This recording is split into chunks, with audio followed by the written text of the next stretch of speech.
నమస్తే, welcome to our channel. ప్రముఖ ఆధ్యాత్మికవేత్త, వాస్తు జ్యోతిష్య పండితులు శ్రీ మాడుగుల శివప్రసాద్ శర్మ గారు ఉన్నారు. వారితో మాట్లాడదాం. నమస్కారం గురుగారు. ఆశీర్వచనం తల్లి. మన పూర్వకాలం నుండి కనుక చూసుకుంటే మన పెద్దలు కానీ ఋషులు కానీ మనం ఏ పనైనా చేయాలంటే కొన్ని విధి విధానాలు పాటించాలి అని ప్రత్యేకంగా చెప్పడం జరిగిందండి. అలాగే దేవాలయానికి వెళ్ళాలంటే ఏ దేవాలయానికి వెళ్ళినా సరే వెళ్లే వాళ్ళు ఎటువంటి విధి విధానాలు పాటించి ఆ దేవాలయానికి వెళ్ళడం శ్రేష్టం అని చెప్తారు. శ్రీ మహాగణాధిపతయే నమః. ఐం మహాసరస్వత్యే నమః. శ్రీ లలితాంబికాదేవియే నమః. దేవాలయాలకు వెళ్ళేటువంటి వాళ్ళు ఎటువంటి విధి విధానాలు పాటిస్తే మంచిది? వెళ్ళాలి అనుకునేటువంటి వాళ్ళు, ఇది మంచి ప్రశ్న అమ్మా. ఎందుకంటే దేవాలయాలు అనేటువంటివి మన హిందూ సాంప్రదాయానికి సంబంధించినటువంటి ఒక ప్రతీక.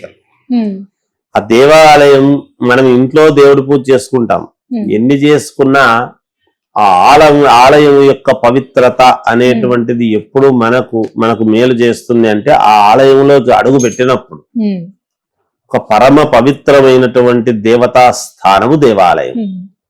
అటువంటి దేవాలయంలోకి మనం అడుగు పెడుతున్నాము అంటే మనము శుచి శుభ్రత, స్నానం చేయటము, చాలా శ్రద్ధగా ఉండడము, ఎటువంటి దురాలోచన లేకుండా, దుర్మార్గమైన ఆలోచన లేకుండా నిస్వార్థముగా మనము వెళ్ళి, సరే మనకు కావాల్సింది ఏదో స్వామి నాకు అది కావాలి, ఇది కావాలి, ఇంకోటి కావాలని కోరుకునేటువంటివి ఏవో కోరేవాళ్ళు కోరుకుంటూ ఉంటారు. కానీ అలా కోరుకునేటువంటి దానికంటే కూడా మనకి ఏం కావాలనో భగవంతుడికి తెలుసు, మనకంటే ఆయనకి ఇంకా బాగా తెలుసు. అందుకనే మనం ఎంత మొక్కినా ఆయన ఎప్పుడు ఇవ్వాలనో అప్పుడే ఇస్తాడు. మనం మొక్కిన ప్రతిసారి మనం నమస్కారం చేసుకున్న ప్రతిసారి ఏమి ఇవ్వడు భగవంతుడు.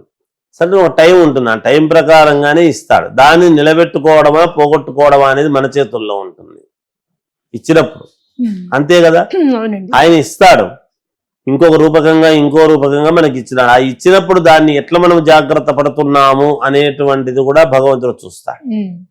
అందువలన దేవాలయాలకు వెళ్ళేటువంటి ప్రతి వాళ్ళు కూడా శిరస్నానము చేసి పరమ పవిత్రముగా వెళితేనే మంచిది.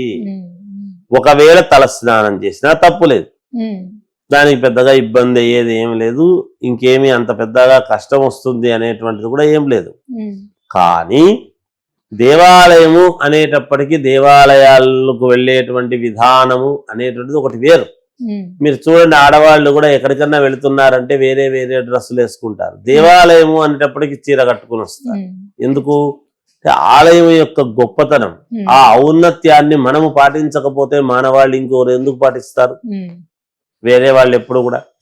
అందుకని ఆలయాలలో అర్చకులు మహానుభావులు నిరంతరము అర్చన చేస్తూ చెందుతూ వచ్చిన భక్తులందరికీ కూడా శటకోపం అది పెట్టి చేసి ఆశీర్వచనము చెప్పి మళ్ళీ లోపలికి వెళ్ళి మళ్ళీ వచ్చిన వాళ్లకు హారతిచ్చి మళ్ళీ వాళ్ళకి ఏదో కాస్త మరి మనం అర్చన చేసి వాళ్ళకు మళ్ళీ వేరే తీర్థ ప్రసాదాలు ఇచ్చి మళ్ళీ శటకోపం పెట్టి ఈ ఇంతలో ఎవరో వస్తారు నాకు అర్చన చేయండి మళ్ళీ అర్చన చేస్తూ ఇదే రొటీన్ జీవితం అర్చకులది. ఎప్పుడు కూడా వాళ్ళ రొటీన్ జీవితం. వాళ్ళు పాపం వారధులు, భగవంతుడికి భక్తుడికి వారధి పురోహితుడు. ఆయన భక్తుడు పలాంది కోరుతున్నాడు, రోజు వస్తున్నాడు స్వామి ఏదో చూడు అంటే ఒక రికమెండేషన్ చేస్తే సరేలే అని చెప్పి చూసేటువంటి పద్ధతి. అందువల్ల మంచి జరుగుతుంది చేస్తుంది అని వెళుతూ ఉంటారు. ఎవ్వరు దేవాలయానికి వెళ్ళేటప్పుడు తీసుకోవాల్సినటువంటివన్నీ జాగ్రత్తలు ఏమిటి అంటే, మనం వెళుతున్నాము అన్నప్పుడు ఇంటి దగ్గర నుండే మంచి మననం చేస్తూ వెళ్ళటం, దైవాన్ని ధ్యానిస్తూ వెళ్ళటం. మామూలుగా అక్కడికి పోయినా ఫోన్లలో మాట్లాడుతూ, గర్భగుడిలోకి అడుగు పెడుతూ కూడా ఫోన్లు మాట్లాడుతూ చేస్తూ, అంటే కొంతమంది ఉంటారు ఈ రాజకీయ నాయకులు కానీ ఇంకోరు కానీ లోపలికి పోతూ ఫోన్ మాట్లాడిపోతూ ఉంటారు. అలా కాదు, అలా పోయినప్పుడు మనకు భక్తి రాదు ఎప్పుడు కూడా. గర్భగుడి దగ్గరికి పోయిన తర్వాత రెండు చేతులు జోడించి స్విచ్ ఆఫ్ చేసి తండ్రి నీవే నాకు దిక్కు అని మనం అంటాం. గర్భగుడి దగ్గరికి పోయి అనేంతటి పరిస్థితి కంటే మొదట గోపురము దగ్గర ఉండేటువంటి గణపతి నుంచే, ఇంటి దగ్గర నుంచే ఆ మననం చేస్తూ రావాల్సినటువంటి అవసరం ఉంది. అందుకనే పూర్వము దేవాలయాలన్నీ కూడా కొండల మీద గుట్టల మీద ఉండేవి. ఇంట్లోనే చెప్పులు వదిలి చిన్న చిన్న గులకరాళ్ళు కుచ్చుకుంటుంటే కూడా అలాగే నడిచేవాళ్ళు. ఎందుకు? రక్త ప్రసరణ అని. ఈ రోజు అదే పనిగా ముళ్ళవి అవి ఇవి ఉండేటువంటి చెప్పులు కొనుక్కొని వచ్చి మనం తిరుగుతున్నాం. పూర్వము ఇది రోజు గుడికి పరగడుపున పోయి తీర్థము అది తీసుకొని ఇంటికి వచ్చి 2 పళ్ళు ఇస్తేనో నివేదన ఇస్తేనో ఇంటికి వచ్చి నేను ఇట్లా పోయి వచ్చినాను అని చెప్పి ఇంటిల్లిపాదికి ఇచ్చేటువంటి తత్వం ఉండింది. అందుకు కదా ఇప్పుడు కుటుంబం అందరూ కూడా చల్లగా ఉన్నారు. అందుకే రాముల వారి కాలంలో సీతామ్మవారిని చెయ్యాలి అంటే బంగారు విగ్రహాన్ని అందరూ మా వంతు మేమిస్తామని రాజులకే ధనం ఇచ్చేటువంటి పరిస్థితి ఇచ్చినారు. ఈ రోజు ప్రభుత్వాలు ఉచిత పథకాలు ఇస్తున్నామంటే ఏడానికి కష్టంగా ఉంది. ఎంత తేడా వచ్చింది చూడండి అప్పటికి ఇప్పటికి.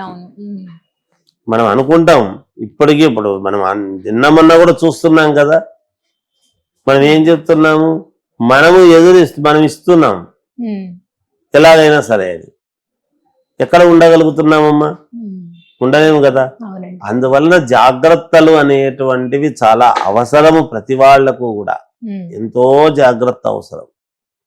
చాలా జాగ్రత్తగా చేసుకుని దేవాలయాలకు వెళ్ళటం అనేటువంటిది బ్రాహ్మీ ముహూర్తంలో లేచి ఒక పద్ధతి ప్రకారముగా అనుకోవడము, సాయంకాలము తథాస్తు దేవతల సమయాల్లో అనుకుంటే ఇవన్నీ కూడా మనకు పుణ్యప్రదము. పుణ్యం వస్తుంది. దేవాలయాలకు వెళ్ళేటప్పుడు శిరస్నానం అనేటువంటిది చాలా అవసరం. ఎలా బుద్ధి పుడితే అలా వెళ్ళరాదు దేవాలయాల్లో. దేవాలయంలో ఎలా బుద్ధి పుడితే అలా మనం స్నానం చేయకుండా పోతే ఏమవుతుంది అంటే దేవాలయం యొక్క పవిత్రతకు మన వల్ల భంగం వాటిల్లే అవకాశం ఉంటుంది. కాబట్టి ఇలాంటివే తెలియనివి మనం చేసినప్పుడు ఏమవుతుందంటే మనకు అన్ని ఇబ్బందులు కలుగుతూ వస్తాయి. నువ్వు ఏం చేసినావంటే మళ్ళీ గ్రహాలను అనుకోవాలి అని చెప్తాం. ఆ గ్రహాలను అనుకుంటూ ఉంటారు. నేను పోయి ఇట్లా దేవాలయాల్లో తప్పులు చేస్తాను, రెండూ చేస్తానంటే కుదరదు. అదంత యోగవంతంగా ఉండదు. అందుకనే వాస్తు చెప్పేటప్పుడు ఎవరు ఏది ఎక్కడ ఉండాలి, ఎవరు ఏది పాటించాలనో అవి పాటిస్తే చాలా యోగవంతముగా ఉంటాయని నా భావన తల్లి. అందువలన దేవాలయాలకు వెళ్ళేటువంటి సమయంలో ఉత్త చేతులతో వెళ్ళరాదు. దేవుడికి పూలు కానీ లేకపోతే పళ్ళు కానీ ఏదో ఒకటి తీసుకొని వెళ్ళాలి.